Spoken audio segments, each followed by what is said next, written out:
everybody, it's your girl Lyric, and I am back with another video. Welcome back. I know I have some explaining to do, so instead of me like doing all this extra stuff, we're gonna get right into this video. So I haven't made a video in months, and I apologize because I told you guys I was going to be consistent, and I am. I was just handling things as far as like getting stuff together for something major that you guys will be witnessing with me. I'm excited for that, but we have to be patient and keep your fingers crossed and send me your prayers because I am really on to something big. I have other things as far as like work that's been going on, and then like getting stuff together with my podcast that I'm trying to like start, because on my last channel I told you guys I was starting a podcast. It did not go the way I wanted it to, but I'm starting over. I'm rebranding, regrouping, and getting back to me, which leads me to this topic for the video: self-love, being transgender. So I started my transition 5 years ago, January 21st, 2015, so it'll be 5 years coming up.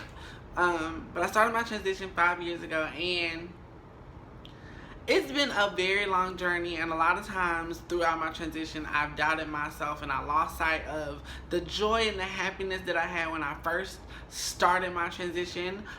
It has been something that happened over time with my circumstances and going through all of the trials and tribulations that I went through, and then like trying to like regroup and focus back, but at the same time being in like these whack environments and situations that I had to like get myself out of and like fix my head, you know, wrap my head around the things and things of that nature. So I am coming out of that dark space because I've really been in like this depression of like feeling like I'm not pretty, like I'm not enough, like I don't fit in with a lot of girls. And I know that's not something that I should be focused on when it comes to my transition, because everybody's transition is different. You know, what's for you is for you, and you gotta accept and cherish your journey for what it is, because it's special and it's your life and you only get one. You gotta make sure that you stay in control of the narrative and make sure that you enjoy and embrace everything. I hadn't been doing that. Like when I initially started, I remember like how happy I was just like being able to like, oh my God, I get to be the person that I've known I was for my whole life. And then that joy and like that kind of excitement and that passion and that burning like sensation that like you feel in your heart for something that you really love kind of like dimmed down with me going through certain stuff and dealing with certain stuff and having to like try to figure things out, as well as trying to come into my own as the woman I'm becoming. And it's so not easy. Like I know for a fact that it seems like a lot of stuff that goes on and like everything like seems like glitz and glam and like things are just going amazing because I put on a smile and things of that nature, but everything has not been like peaches and cream, or you know, cookies and ice cream, you know, cereal and milk, you know.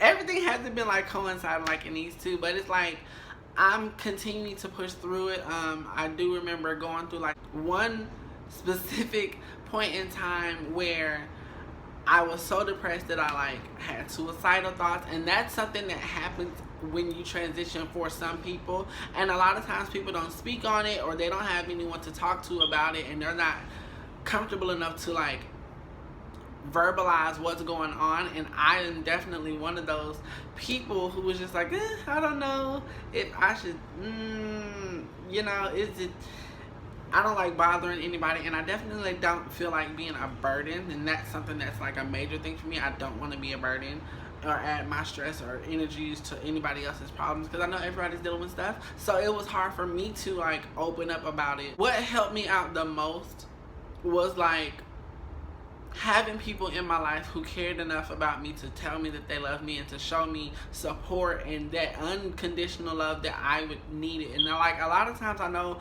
as transgender women of color, we don't get that like support system from everywhere, especially not family. And I'm so grateful that I do have my family behind my back supporting me. Thank you. I love you guys so much.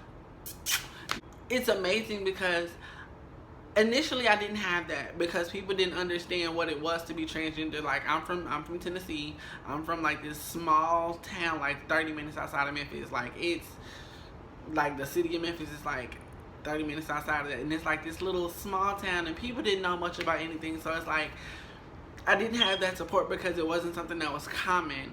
and it's something that like took a while for my family to get used to and not like and to understand. And even then they loved me regardless, they just didn't understand. And like now that they have a better understanding of who I am and what the situation is and how to deal with having a transgender family member, it's just like, wow, okay, because it's like nothing ever changed. Like they know and they understand that it's not just a phase and that it's not something that I just chose to do overnight. This is who I am and somebody I've been my entire life, which is so amazing because like I like the fact that we have these conversations. Like I talk to my grandma every day, and I talk to my sister and my aunt and my nieces and my nephew. Well, now I have a little nephew. Now mind you, my niece Nitra is like my cousin actually, but like she's like a niece. So then there's that, and so it's the baby, which is the boy. But I'll get into that in another video so you guys can get an understanding about my family and who they are, and I'll probably end up introducing you, and that'll be a video that I do when I go home and things of that nature.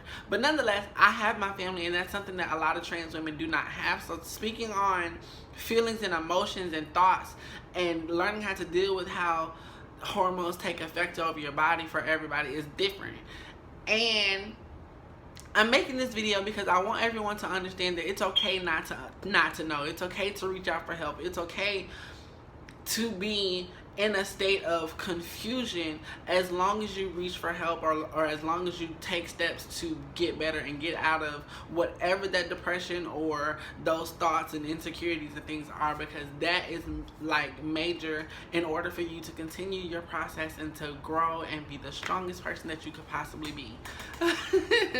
And right now I'm smiling, but the other day literally I was on the verge of like death. Like that's how bad it was, because I'm really busting my butt to like make stuff happen. And if you only knew the amount of stress and aggravation that I've been going through trying to get this stuff taken care of, y'all don't even like, for real.